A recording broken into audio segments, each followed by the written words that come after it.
اعوذ باللہ من الشیطان الرجیم بسم اللہ الرحمن الرحیم اللہم صلی علی محمد وعلی آل محمد۔ السلام علیکم ورحمۃ اللہ وبرکاتہ۔ آج کا واقعہ جو بیان کرنے والی ہوں اس میں نہ صرف درود ابراہیمی کے بارے میں مشاہدہ ہے بلکہ تہجد کے بارے میں مشاہدہ ہے، اور جو کچھ مجھے سیکھنے کو ملا میں نے سوچا کہ میں آپ لوگوں کے ساتھ بھی شیئر کروں۔ تو واقعہ کچھ یوں شروع ہوتا ہے کہ ایک بہن جن کو بہت ٹائم سے میں کہہ رہی تھی کہ آپ پلیز درود ابراہیمی پڑھیں، لیکن ان کے ساتھ شاید کوئی جادو وغیرہ کے مسائل تھے، یا ان جس گھر میں وہ رہ رہی تھی اس کے اندر کوئی جنات کا مسئلہ تھا، پتہ نہیں جو بھی تھا۔ میں ان کو بہت کہتی کہ آپ درود پاک پڑھیں، ویڈیو لگا کے پڑھیں، لیکن وہ کہیں نہ کہیں کہتی کہ اس طرح نہیں ہو پا رہا۔ پھر کوشش بھی بیچ میں کی، استغفر اللہ بھی بیچ میں انہوں نے پڑھا تھوڑا بہت، لیکن تو ایک دن میں ان کی طرف گئی تھی اور زبردستی میں نے ان کو ویڈیو لگا کر دی، تو وہ کہتی ہیں میں ویڈیو چھوڑو میں خود پڑھتی ہوں۔ میں نے کہا پڑھیں، ان کو مائیگرین کا بھی مسئلہ رہتا ہے اور دوائیاں کھاتی ہیں وہ۔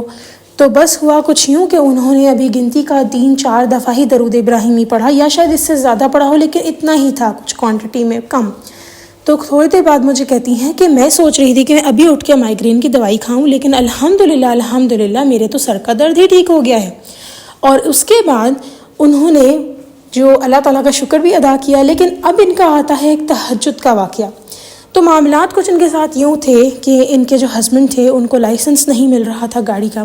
اور وہ بہت پریشان تھے، اور ظاہر سی بات ہے جب جادو وغیرہ کے مسئلے ہوں تو یہ ساری چیزیں چلتی رہتی ہیں،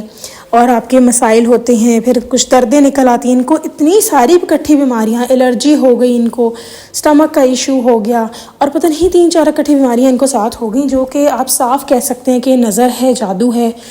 یا پھر جو اس گھر کے اندر جہاں وہ رہ رہی ہیں وہاں کے مسائل ہیں۔ یہی سارا سلسلہ ان کے ساتھ چلتا رہا،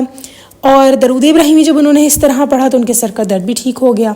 یہاں پر لیکن ان کا ایک اور مشاہدہ ہے، کہتی ہیں کہ میں تہجد کی نماز میں نے پڑھنا شروع کی۔ اور تہجد کی نماز کیسے پڑھنا شروع کی کہ انہوں نے کہا کہ میں جاگ رہی تھی اور جاگتے جاگتے ہی میں فجر سے کچھ ٹائم پہلے تہجد کی نماز ادا کر لیتی ہوں۔ اکثر اوقات ہم سب لوگوں میں مسکنسیپشن ہوتا ہے کہ تہجد کی نماز تو ہم نے سو کر ہی اٹھ کے پڑھنی ہے۔ بے شک اس میں افضل بات یہی ہے کہ سو کر اٹھ کر پڑھیں،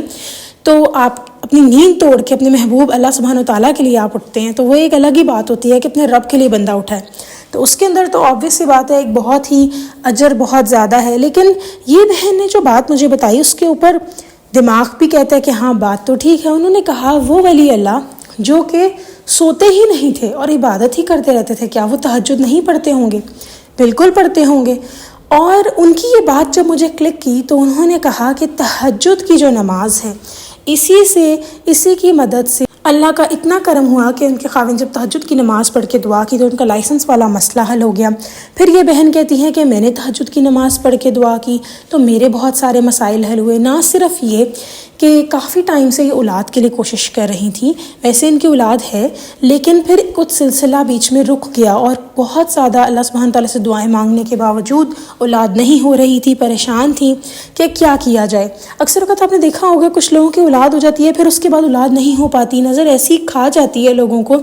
حسد کھا جاتی ہے، یا یوں سمجھ لیں کہ اللہ تعالیٰ کی مصلحت ہوتی ہے ہر چیز میں۔ ویسے ایک بات بتاؤں، اللہ کی مصلحت ہوتی ہے، یہ نظر، حسد، جادو یہ اللہ کے اذن کے بغیر تو اثر کرتا ہی نہیں ہے۔ تو اگر یہ اثر کر رہا ہے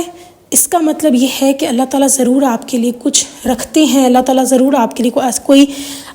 آزمائش ہے، آپ کو صبر کرنا ہے واٹس ایور۔ لیکن وہی بات آ جاتی ہے کہ ہمیں اللہ سے دعائیں مانگتے رہنا چاہیے، اللہ سے امید رکھنی چاہیے۔ بہت سارے ایسے لوگ جو درود ابراہیمی کی طرف آئے ہیں وہ بھی اپنے مسئلے مسائل کو ٹھیک کرتے ہوئے ہی آئے ہیں، ان کے حل تلاش کرتے ہی آئے ہیں، اور اب تک جڑے ہوئے ہیں، اور اب ان کا مقصد قرب الہی درود پاک پڑھنا، نبی پاک صلی اللہ علیہ وسلم کی محبت پہ رہ گیا ہے، اور دنیاوی معاملات سے ان کو کوئی سروکار ہی نہیں ہے، تو خود ہی سارے دنیاوی معاملات حل ہوتے رہتے ہیں۔ خیر، ان بہن کے واقعے کی طرف واپس آتے ہیں۔ کہتی ہیں کہ تہجد میں نے اللہ سبحانہ تعالیٰ سے دعا کی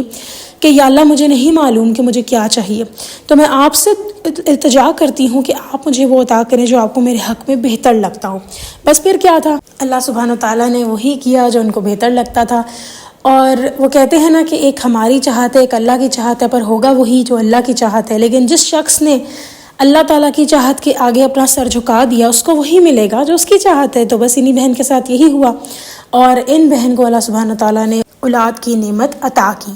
اور یہاں پہ آپ دیکھیں کہ یہاں اس جو مشاہدے میں نے آپ کو دو مشاہدے ایک ہی بہن کے سنائے ہیں، جس میں درود ابراہیمی کا بھی مشاہدہ ہے۔ اب آپ سوچیں کہ وہ درد جس کے لیے دوائیاں کھاتی ہیں اور وہ الحمدللہ تھوڑا سا درود شریف پڑھنے کے بعد ٹھیک ہو گیا، تو آپ سوچ سکتے ہیں کہ اور کتنا کرم ان کی زندگی میں ہوگا۔ میری دعا ہے کہ اللہ تعالیٰ ان کو اور اس کی طرف لگائے، اور بے شک ابھی استغفر اللہ بھی پڑھتی ہیں، درود ابراہیمی بھی پڑھتی ہیں، ابھی اتنا زیادہ اس کوانٹٹی میں کہتی ہیں میں نہیں پڑھ پاتی، لیکن تہجد پہ یہ بہت زیادہ مستقل مزاجی سے چل رہی ہیں۔ اور تہجد کے بارے میں تو قرآن پاک میں یہ بھی ہے کہ جو شخص، میں مفہوم بیان کر دیتی ہوں کہ تہجد کے لیے اٹھا کرو، بے شک یہ اضافی عمل ہے اور نفس کو پامال بھی کرتا ہے۔ راتوں کو اٹھنا نفس کو پامال بھی کرتا ہے۔ نفس کو پامال کرنے سے کیا مراد ہے؟ یہ جو ہماری ارد گرد کی برائیاں ہیں ہماری نفس کے ہاتھوں مجبور ہو کے کی جاتی ہیں نا، تو یہ سب جب نفس کو پامال، مطلب یہ آپ کا نفس آپ کے قابو میں آ جائے گا۔ تو تہجد کے لیے رات کو اٹھنا، اگر آپ اٹھ کے پڑھ سکتے ہیں بہت اچھا، لیکن اگر آپ جاگ رہے ہیں تو پلیز پڑھ لیں۔ یہ مت سوچیں کہ اچھا سوئیں گے تو پھر پڑھیں گے، اس چیز کو لے کے اپنا موقع ضائع مت کریں۔ اللہ سبحانہ تعالیٰ پہلے آسمان پر آتے ہیں، تو جو شخص اپنی ہر چیز چھوڑ کر، عموماً رات کے ٹائم ٹرینڈ بن چکا ہے ہمارے درمیان لوگوں کے، لوگ رات کو پارٹیاں کر رہے ہوتے ہیں، اچھا یہ نہیں تو کزنز مل کے موویز دیکھ رہے ہوتے ہیں، اسنیک پارٹی چل رہی ہوتی ہے، یہ سب کریں، اسنیک پارٹی ضرور کریں، موویاں کو نہیں میں کہہ رہی سب کریں، لیکن باتیں چیتیں گوسپس وغیرہ کریں، اللہ تعالیٰ کے بارے میں بات کریں۔ گوسپ میں ضروری ہے ہم نے غیبتیں کرنی ہے، اور آپ سوچیں کہ جب آپ اللہ تعالیٰ کے بارے میں بات کر رہے ہوں گے تو اللہ سبحانہ تعالیٰ کہتے ہیں کہ جو شخص میرے بارے میں بات کرتا ہے محفل دو بندوں سے بھی ہو جاتی ہے، تو اللہ سبحانہ تعالیٰ کہتے ہیں کہ میں اس شخص کی بہتر محفل میں جو ہے وہ بات کرتا ہوں۔ تو رات کو اگر آپ نے جاگنا ہی ہے، کزنس ٹھیک ہے اکٹھے ہوتے ہیں اچھا لگتا ہے، تو یہ اس طرح کے شیطانی مشاغل سے بہتر ہے کہ انسان اللہ تعالیٰ کے بارے میں بات کرے۔ اکثر دیکھا ہوگا کزنس اکٹھے ہوتے ہیں، جنت کے بارے میں بات کرتے ہیں، انبیاء کرام کے بارے میں بات کرتے ہیں، ایک دم کتنا انٹرسٹ سب میں ڈیولپ ہو جاتا ہے، اس طرح کی بات کریں، اسنیکس بھی ساتھ رکھیں۔ اس طرح کی لائف اگر آپ نے جینی ہے کریں، ٹھیک ہے، اس میں کوئی برائی نہیں۔ آج کل ویسے گرمیوں کی چھٹیاں ہیں، کزنس اکٹھے ہوتے ہیں، گیمز وغیرہ بہت ساری چیزیں ہوتی ہیں، لیکن تہجد بھی پڑھ لیں، اب بلکہ اپنے کزنس کو کہیں چلو آپ مل کے تہجد پڑھیں، اور آپ یقین کریں کہ آپ کو بھی ثواب ہوگا، اگلے کو بھی ثواب ہوگا۔ کون سی ایک آپ کی خواہش جو پتہ نہیں آپ کے تہجد کے انتظار میں ہو؟ تو میں آپ سب سے یہی درخواست کرتی ہوں کہ پلیز یہ مت سوچیں کہ ہاں اٹھیں گے تو پڑھیں گے، اٹھے ہیں تو نہیں پڑھ سکتے، یہ نہیں کرنا۔ اٹھ کے پڑھیں بہت افضل بات ہے، جسے قرآن میں ہم نے سنا کہ راتوں کو اٹھنا نفس کو پامال کرتا ہے، تو اگر آپ کی روٹین ہے آپ رات کو اٹھیں۔ پھر ایک اور میں تہجد سے واقعہ بیان کرتی ہوں، ہمارے ایک بھائی ہیں، آپ یقین نہیں کریں گے اللہ سبحانہ تعالیٰ نے ان کو بہت کچھ عطا کیا ہے، اور وہ تہجد گزار ہیں، بہت پراپر۔ ان کا ٹائم ہوتا تھا کہ وہ 9 بجے سو جاتے تھے اور تہجد کے ٹائم اٹھ کے تہجد ادا کرتے تھے، ابھی بھی کرتے ہیں ماشاءاللہ۔ اللہ سبحانہ تعالیٰ نے ان کو دین میں اور زیادہ بھلائیاں عطا فرمائی ہیں۔ ان کی جو وائف ہے وہ ان کو بہت زیادہ دین کی طرف اور زیادہ باتیں بتاتی ہیں، اور وہ بہت زیادہ اپنے والدین، جب ان کی وفات ہوئی تو انہوں نے اپنے والدین کو صالح ثواب بھی کیا، بہت اپنے والدین کے لیے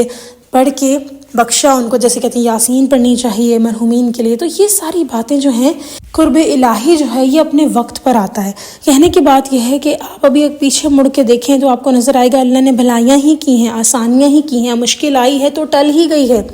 بے شک کبھی کبھار مشکلیں ہمارا بہت کچھ لے کے چلی جاتی ہیں، لیکن ہمیں ہمت بھی تو وہی رب دیتا ہے، ہمیں جینے کی طاقت بھی تو وہی رب دیتا ہے۔ بہت سارے لوگ کہتے ہیں اچھا فلاں چلا گیا تو جی نہیں سکیں گے، لیکن اللہ سبحانہ تعالیٰ ہی کرتے ہیں نا سب کچھ۔ فلاں چیز نہیں ہوگی تو شاید جی نہیں پائیں گے، لیکن اللہ سبحانہ تعالیٰ ہمیں پھر اس کے بغیر بھی رہنے کی توفیق دے دیتے ہیں۔ تو یہ سب کچھ اللہ تعالیٰ کے بغیر بس ہم نہیں جی سکتے، باقی سب انسان اور چیزوں کے بغیر تو پھر شاید وقتی آپ کو لگے کہ نہیں جی سکتے، بعد میں گزارا ہو جائے۔ اللہ تعالیٰ سب کے پیاروں کو ان کے پاس رکھے، لیکن بات یہاں بتانے کی ہے کہ اگر آپ کو قرب الہی نہیں ملا تو آپ صرف درود ابراہیمی پڑھنا شروع کر دیں، آپ کو اتنی جلدی قرب الہی ملے گا، آپ خود حیران ہو جائیں گے۔ صحیح غلط کی تمیز ایسے چھٹ کے سامنے آئے گی، ایسی دعائیں۔ ایک بہن بھی بتاتی ہیں کہ بہت پریشان تھیں، بے چینی سی تھی، ہر وقت زندگی میں لگ رہا تھا کسی کی کمی ہے، حالانکہ اللہ کا شکر ادا کرنا چاہیے تھا، تو کہتی ہیں کہ پھر ان کو ایک دعا سامنے آئی جس میں ہم اللہ تعالیٰ سے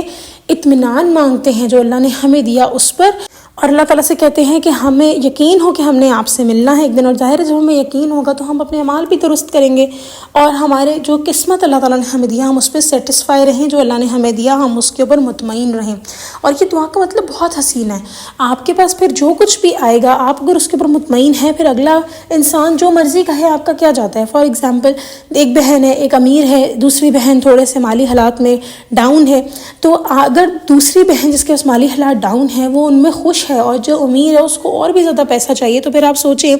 کہ کون بہتر زندگی گزار رہا ہے، وہ بہن جو کہ بہت امیر ہے لیکن پھر بھی خوش نہیں ہے کہ مجھے اور زیادہ چاہیے، یا وہ بہن جس کے پاس تھوڑا ہے لیکن اس میں ایسے خوش ہے جیسے اس کے پاس سب کچھ ہے؟ تو ظاہر ہے وہی بہن خوش ہے، وہی بہن بہتر ہے جو اللہ تعالیٰ کے دیے ہوئے پہ راضی ہے اور خوش ہے۔ تو یہاں یہ ساری جو معاملات چینجز آتے ہیں، جتنے میں درود ابراہیمی کے بارے میں واقعات آپ سے شیئر کرتی ہوں، لوگ کہتے ہیں جی ہماری زندگی ایسے بدل گئی، ہمیں اس چیز کی تمیز آ گئی، ہمیں شکر آ گیا، ہمارے لیے ہمیں سچے خواب آنا شروع ہو گئے، یہ سب چیزیں قرب الہی سے ہی ملیں گی آپ کو۔ صحیح غلط کی تمیز مل گئی، زندگی آپ نے یہ سکون سے جی لی، تو اور کیا چاہیے ہمیں۔ امید کرتی ہوں کہ آپ کو یہ ویڈیو پسند آئی ہوگی۔ چلیں جی انشاءاللہ نیکسٹ ویڈیو میں پھر حاضر ہوں گی، تب تک کے لیے اللہ حافظ۔